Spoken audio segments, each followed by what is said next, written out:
நமசிவாய வாழ்க.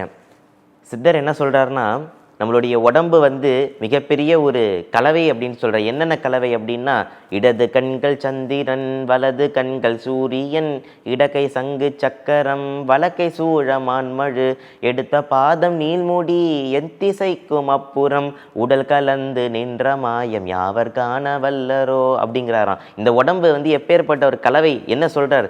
இந்த இடது கண்கள் இருக்கு, நம்மளுடைய இடது கண் வந்து சந்திரனுடைய ஒளி பொருந்தி, சந்திரனுடைய சக்தி பொருந்தி இருக்கிறதா நம்மளுடைய இடது கண்கள். வலது கண்கள் வந்து சூரியனுடைய சக்தியை கொண்டு இருக்கிறதா. அதனால தான் வந்து இது இடா நாடி பிங்களா நாடின்ட்டு யோகத்தில் வந்து இதை சொல்கிறாங்க. நம்ம உடம்பு வந்து இந்த இடா நாடி பிங்களா நாடின்னு இந்த 2 நாடிகளால் இரு பக்கங்களாலும் தைத்து இருக்கக்கூடிய ஒரு அமைப்பு தான் நம்மளுடைய உடம்பு.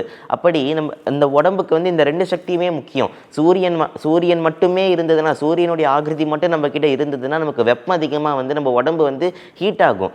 சந்திரனுடைய ஆகிருதி மட்டும் நம்ம உடம்புல இருந்ததுன்னா நமக்கு அவ்வளோ சீக்கிரம் அந்த குளிர்ச்சி பட்டு ஜுரம் வந்துடும். அப்படி சூரியனுடைய ஆகிருதியும் முக்கியம், சந்திரனுடைய ஆகிருதியும் முக்கியம். இது 2மே பேலன்ஸ் தான் நம்மளோட உடம்பு வந்து எப்போவுமே வச்சுட்டு இருக்கணும். அதை தான் வந்து டெம்பரேச்சர் வந்து சீராக இருக்கணும் அப்படின்ட்டு சொல்கிறாங்க. அப்புறம் என்ன, இடக்கை சங்கு சக்கரம், வலக்கை சூழ மான்மழுங்கிறார். இது என்ன, சுவாமி, அதாவது சைவம் வைஷ்ணவம், சைவமும் வைஷ்ணவமும் ஆக இருக்கக்கூடிய சிவபெருமானும் நாராயணரும் ஒரே நேர்கோட்டில் ஒரே சீராக நம்ம உடம்புக்குள்ளே இருக்கிறாங்கன்னு சொல்கிறாங்க. அதாவது நம்மளுடைய உலகம் எல்லாமே சிவசக்தி மையம் தான், சிவனும் சக்தியும் சேர்ந்து இருக்கக்கூடிய மையம் தான். அப்போ என்ன இங்கே புதுசாக நாராயணர் வரார் அப்படின்னா, சக்தியினுடைய மறுரூபம் தான் நாராயணர். சிவபெருமானுடைய புருஷ சக்தி தான் நாராயணர். அந்த நாராயணர் தான் சக்தி, அம்பிகையா அவர் தான் இருக்கிறார். அந்த அம்பிகை தான் நாராயணராகவும் இருக்கிறாங்க. அதனால அம்பிகைக்கும் நாராயணருக்கும் எந்த விதமான வேறுபாடுகளும் இல்லை அப்படின்ட்டு நம்முடைய சமயங்கள்லாம் நமக்கு சொல்லியிருக்குது.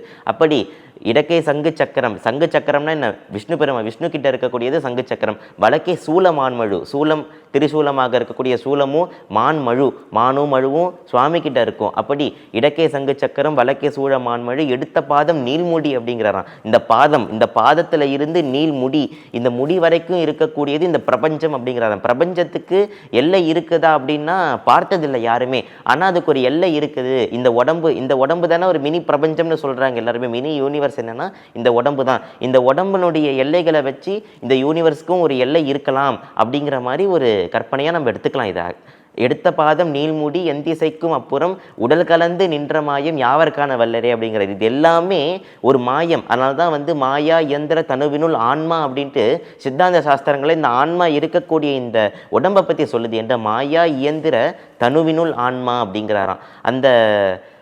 அந்த உடம்பு வந்து மாயையினால் கலந்து இருக்குது அப்படின்ட்டு சொல்கிறாராம் சித்தர். நற்றுணையாவது நமசிவாயவே.